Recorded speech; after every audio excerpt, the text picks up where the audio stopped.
আমার কলিজার বোনেরা বন্ধুরা, তো আজকে আবার চলে আসলাম মাটির চুলা রান্নার জন্য। আজকে বড় বাড়ি রান্না করব। তো আজকে অনেক অনেক রান্না। আজকে বড় বাড়ির বিয়ে আসবে, আরও অন্য অন্য লোকজন আসবে। তো আজকে অনেক কিছু রান্না করতে হবে। আসসালামু আলাইকুম, কী অবস্থা সবাই? সবাই কেমন আছেন? আশা করি সুস্থ এবং ভালো আছেন। আলহামদুলিল্লাহ আমি বেশ ভালো আছি। তো চলুন কী রান্না করছি সেটা দেখা যাক। তো ডাউল দিয়ে, মুগ ডাউল দিয়ে আর চর্বি দিয়ে আবার কলিজা দিয়ে রান্না করব। আর সাথে অন্য অন্য তরকারিও আছে। আসলে আমাদের এখানে দো ভেজা খায়, তো ডালের দো ভেজাটা এদিকে চলে বেশি। আবার আমাদের তালার থানায় ডাউলের চাইতে আলুর দো ভেজাটা খায়। তো আলু আর ডাউলের ভিতরে পার্থক্য। ডাউলেরটা একটু বেশি ভালো লাগে, আলুটাও ভালো লাগে, কিন্তু যারা যা পছন্দ করে এটাই আর কি।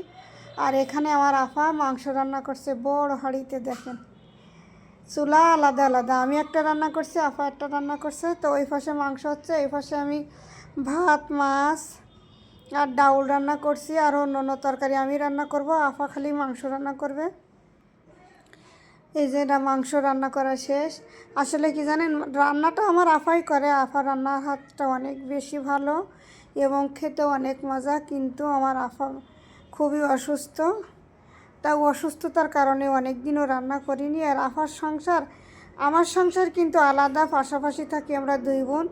তো এখানে যখন আর কি একটা অনুষ্ঠান হয় তখন আমার ডাক দেয় বা ফোন করে আমি আসি, বা আমার ওখানে হলে আফারা যায়, সবাই এই আর কি মিলেমিশে থাকি আর কি। আসলে এই যুগে এখন আর এমন দেখা যায় না। তো আমাদের মধ্যে যে একটা আন্তরিকতা, ভালোবাসা আসলে অনেক বেশি। কি বলবো, আমার বাচ্চারা, আফার 3 ছেলে, বা আমার দুলাভাই বলতে আমার ভাই নেই, দুলাভাই বলতে দুলাভাই ভাই একই কথা। তো যা কিছু হয় সব কিছু কিন্তু আমাকে না দিয়ে বা আমাকে না জানিয়ে কোনো কিছু করতে চায় না। এই যে সকালবেলা ফোন দিয়েছে, এই বাড়ি আয়, রান্নাবান্না করা লাগবে, সব কিছু দেখাশুনো কর, কী করবি। তো আমিও চলে আসলাম নামাজ পড়ে। আমি একটু দেরি করিনি, চলে আসছিলাম। এসে মাংস নিয়ে আসছিল 4 কেজি মতো। তো সে মাংস কাটলাম, মাছগুলো কাটাকাটি আর সব কিছু মনে করেন প্রসেস করার লোকও আছে আলাদা।